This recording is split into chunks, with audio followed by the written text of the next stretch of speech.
Welcome back to the Glint Standard. Today we're going to be talking about email marketing.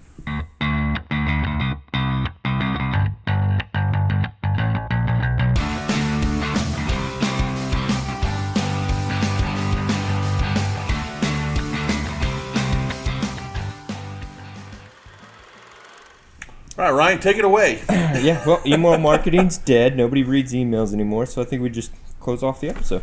Like all emails? Yeah, no, nobody reads that stuff. I get so many a day.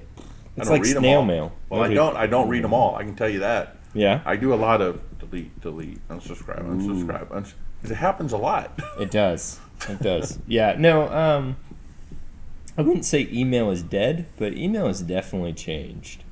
Very different than it used to be. Very, very different. Yeah, I feel like the rules are a little looser.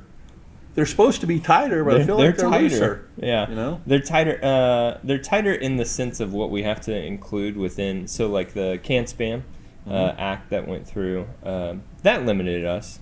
Not limited, but it started to regulate everything, Right. and there are requirements. I actually, funny enough, caught a business the other day who was violating Can Spam regulations, and I had to send them a message, and I was like, your unsubscribe link does not work because it's not even linked. So I was like, that's violating. You can't do that. You know what I love?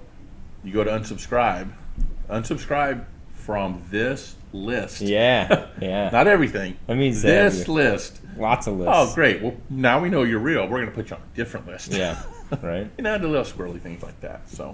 But yeah. So I think it's different, right? There are new regulations. If you're new to email marketing, make sure that you read up on those because they can get you in a lot of trouble. A lot of They trouble. can. It's not about they'll never catch me. Yeah. Because you know what? If you get caught, you're done. Yeah. I mean, you're completely done. Yeah, it's insane. Yeah. But yeah, so I would say it's different. As you said, right? A lot of people get tons and tons of emails every single day. Mostly marketing or sales tactic type emails, right? So the way that you approach email has to be a little bit different now, right? Subject lines are very important, very important. And there's really a lot of different approaches that you can take with email marketing. There's a lot of techniques that you can utilize for email marketing. The most important that I always make sure that obviously our campaigns, our clients' campaigns, really just it's the same as any other digital type platform, right? Okay. You want to make sure that it's trackable, and you want to analyze those results after a time, right? So are we talking about one-off emails, or are we talking about campaigns? I would say campaigns, right? Okay. In general, right? If you're doing one-off emails, then I kind of go, why? Is there? You got to be doing more than that, right? You can't just send an email and expect a response. I think that's a lot of people, which there's a certain, giant email company that's what they focus on, but they show it in their ads where as soon as you make an email and you send it out to a list that I don't know where they got, it's going to increase your sales and do all these things. And it's kind of like, yeah, with an email marketing campaign and support from other... It's just there's a lot more behind the details than up front. And that's just a basic marketing to pull you in, right? Absolutely. Yeah. And that's kind of the struggle that a lot of, I think, small businesses have, right? We're going to send out our specials and we're going to get business from it. And it's like, you can, but if it's people you haven't touched in 6-8 months, they may just delete it. Say, okay, well, here's how I look at email, right? Not just email marketing campaign. We're thinking about marketing emails, right? Mm-hmm. And I think of those exact same way I think of an email I'm going to send to somebody. Okay. If I were in front of them, speaking to them face to face, what would I say? And I try to structure my message the exact same way. You can get into the, hey, I have this really cool widget I want to sell. I'll give it to you 10% off, but you got to buy it by Friday type of thing. Yeah. I'm not going to walk into a room and just say that, right? Yeah. Here's something really cool that a lot of people have loved, if that's true. Yeah. Right? And put a little personality and put a little bit of life behind it. Yeah. I think it goes a long way. And now people feel like it's a genuine conversation because you're right. There are so many emails that come out nowadays. And that's that's becoming increasingly more difficult as marketing automation gets thrown in to the back end of it, right? So you can use marketing automation to automate your email campaigns. So that makes it harder, or that makes it easier? It makes it more difficult, I would say, only because you have to. I mean, the point of marketing automation is to not touch it yourself, right? It's to automate it, and so you have to craft good messaging in those emails that can't be so animatronic. Oh, like, I got you. It's not hey, so much the Todd. process of how it's working; Yeah. it's the thought that has to go behind pulling it off. Yeah, I you gotcha. can't just take a template, throw it in there, and hope for the best kind of thing. You should craft good emails, right? It's the same as blogging has changed, right? You need to craft good blogs, right? What do your audience actually, what do they want to hear? How do they want to hear it? Those Then kinds do you of want to things. say it that way? Yeah. And then you talk about branding coming into play, Yeah. right? So you have a brand's voice, a brand's message. Yeah. Typically you have pillars or foundations or brand promises that you're trying to adhere to as well in that. And so you have to make sure all that's included. So there's a lot to it that is probably under the hood. A lot of people don't realize that goes into crafting a very good email. It always marketing looks campaign. easy, doesn't it? I think and it's just a rule of thumb, the easier something looks, especially in marketing, usually the harder it is to pull off. There's a lot more behind, Very true. underneath the hood, as you said, right? Yeah. And I think as we continue to expand, as we continue to grow, email marketing definitely has a place in the future, right? I was very much kidding in the intro that it's gone and dead, right?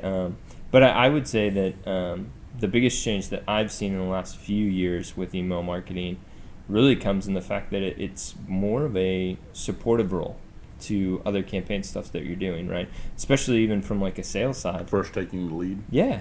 Like business development. When I'm doing business development, I'll use email marketing, but I'll actually pick up the phone and call somebody because that's going to be effective, right? Or maybe it's text messages, SMS marketing added in there as well, or reaching out on LinkedIn or Facebook or any of those kinds of things. Using it as a complementary thing rather than your end-all be-all in communication. Back to the commercial. I sent an email. The doors are going to be knocking down now, right? Right. Probably not going to be happening. No. It'd be great if it did. And every once in a while, a well-crafted email can do that. But you have to have some talented people behind that messaging and the idea of it to be able to connect and really understand that audience segmentation, right? Yeah. How to speak to them. Yeah, and I think that's really important. You said segmentation, and I think that's the key within email marketing, right? Okay. Even talking with our local chamber, one of the advice when we were giving some consulting for them was, CEOs want to be communicated at very differently than the sales guy, right? And they're going to attend different events. They're going to do different things and be involved in different ways, right? How you communicate can't always just be this one email that goes out to everybody. It needs to be a segmented office. You need to talk to your audience and speak their language, or else you're not going to get the results you're really looking for, right? Right. You need to break it up into segments, and I say for almost any type of marketing, advertising, and all that, right?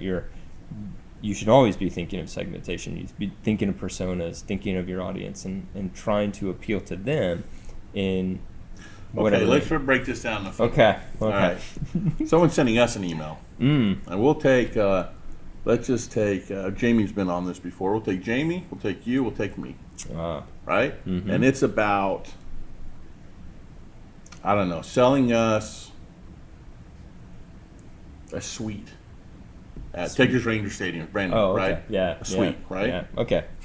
What does my message need to be, in your opinion? What does yours need to be, and what does Jamie's need to be? Yeah, so I think for you, right, Okay. you could talk about the benefits of, since you're the CEO owner, right, I would talk about the benefits of how it can help company morale, decrease the stress within the office itself, right, by being able to offer this to your employees, right.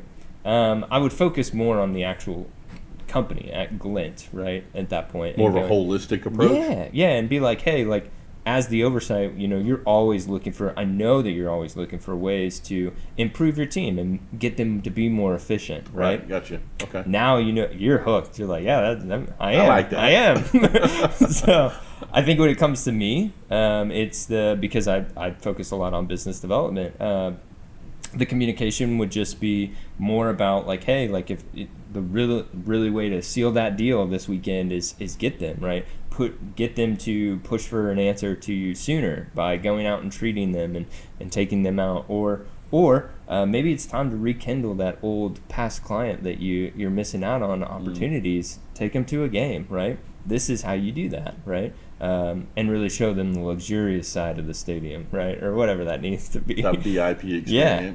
Right? Yeah, and I think for Jamie's, it'd probably just be pure emojis. I don't think that anything. She's gonna love that. Yeah, right. So, no, I think for her, it's more of the, the networking, the opportunities for being able to introduction to meeting type of thing. Okay. Right. This is how you progress in your career, right? You should really get your boss to sign up for this because it could help all the employees, and you could maybe take a slight approach on like the work-life balance type of thing because it's going to be really important for her generation, and so that for all of our generations is where it's going.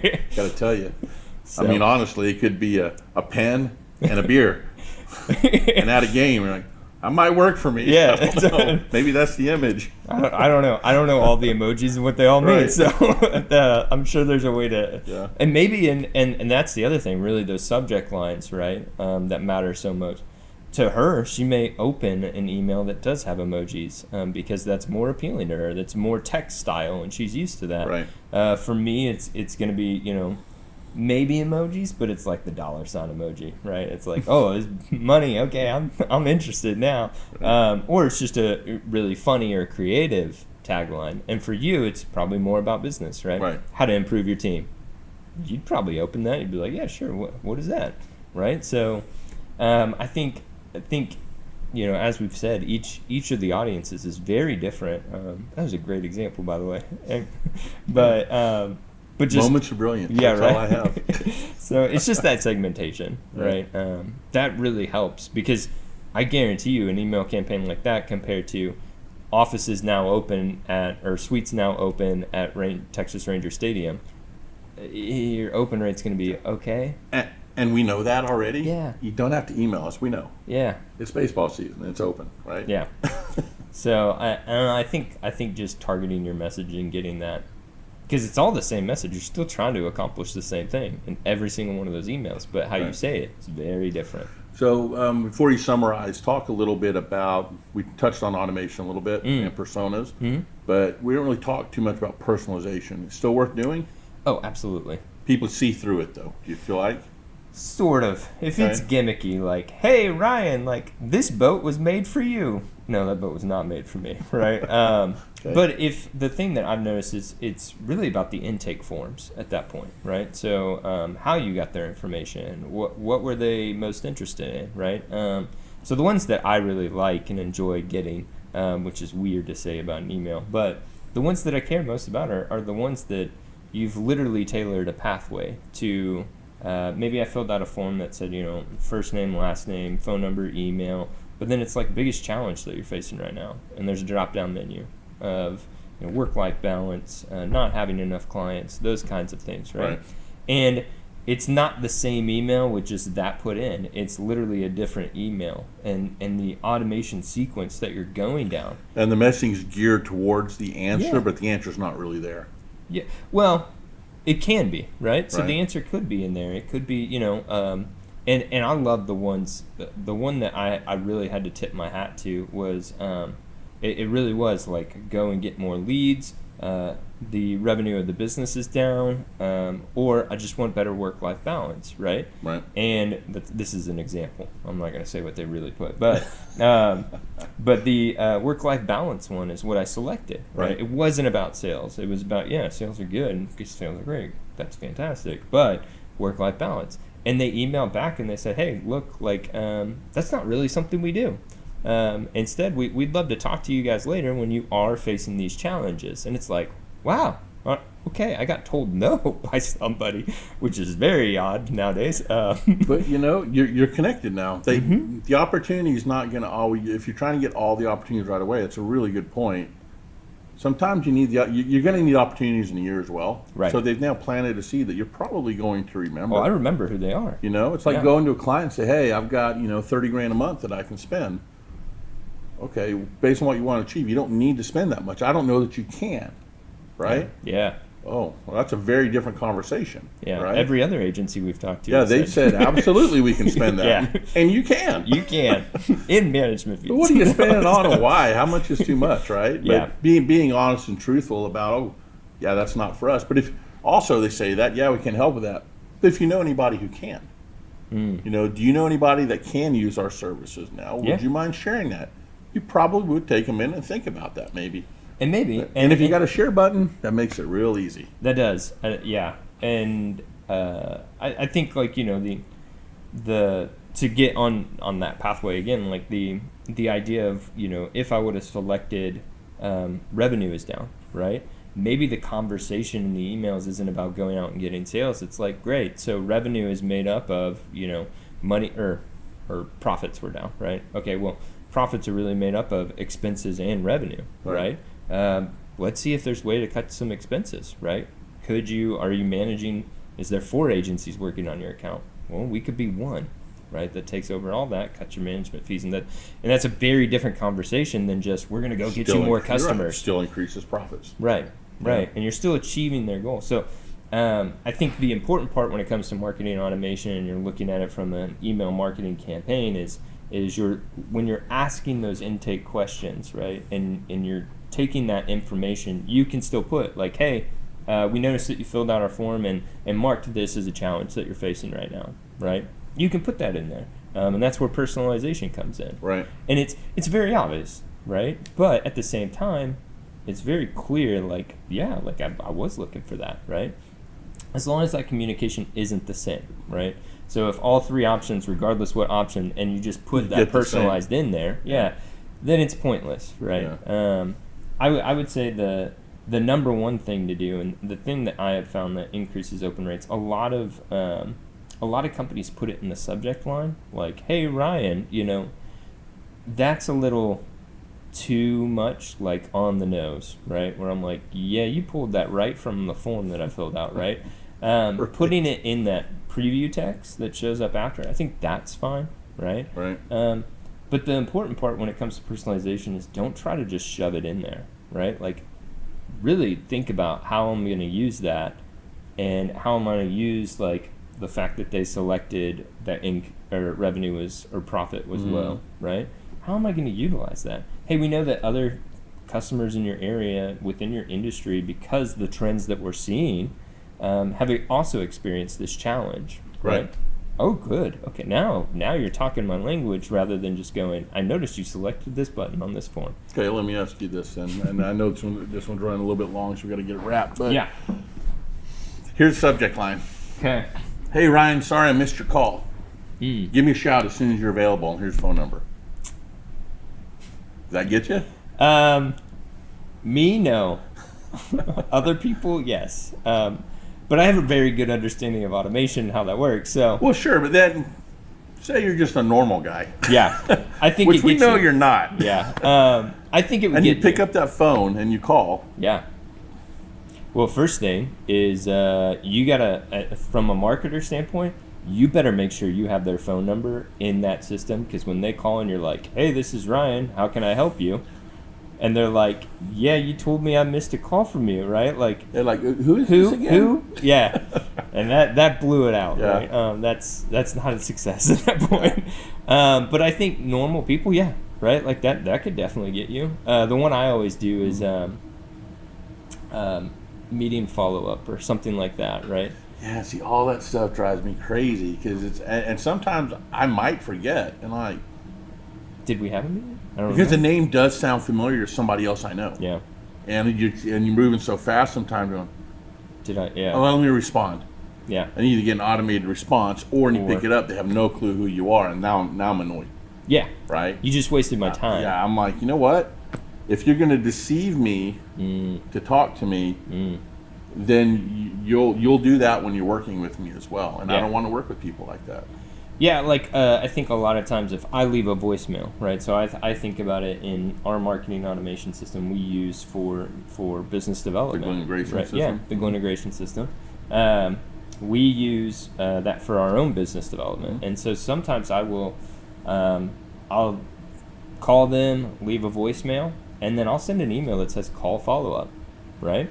Which if you're working with an agency Yeah, I already, don't see a problem with it. they're used to like, oh, we had a phone call, right? Like, yeah, I'm gonna get a call Yeah. follow up or Yeah. a call recap meeting, right?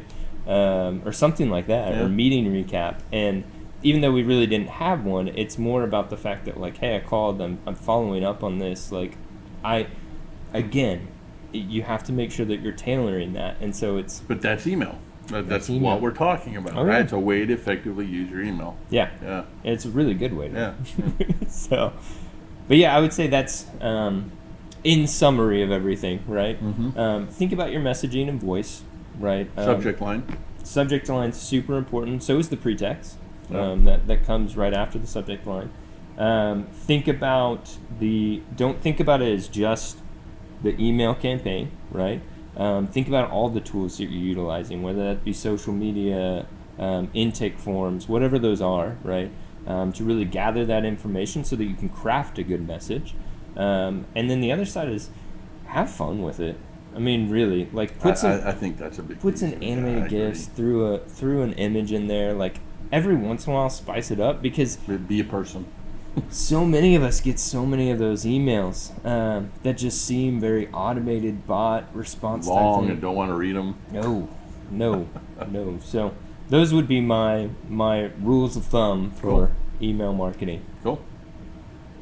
Well, thank you guys so much for listening. We really appreciate your time today, and hope that you have been able to pull a few golden nuggets out of here.